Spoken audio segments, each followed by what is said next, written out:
actually been cautioned against making things that are too beautiful because they might be considered craft as opposed to art with a capital A. I think we've lost sight of craftsmanship, and I certainly think we've lost sight of beauty. And I find it rather peculiar that so many artists from circumstances similar to mine and backgrounds similar to mine are obsessed with ugliness and destruction. And I've deliberately turned my back on those things.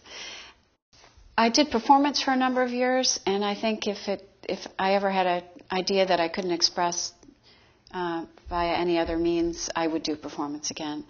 Although I don't think I've completely lost that aspect in my work. I think the miniatures, the small works, it's important the fact that they open and close.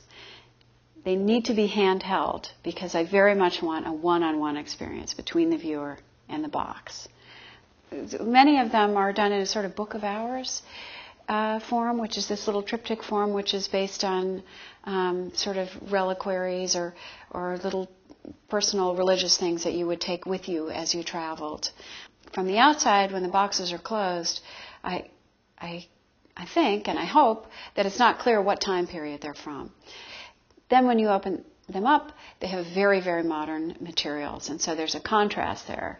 The materials are not traditional for painting, and although the subject matter is quite traditional, the presentation is deliberately very traditional indeed.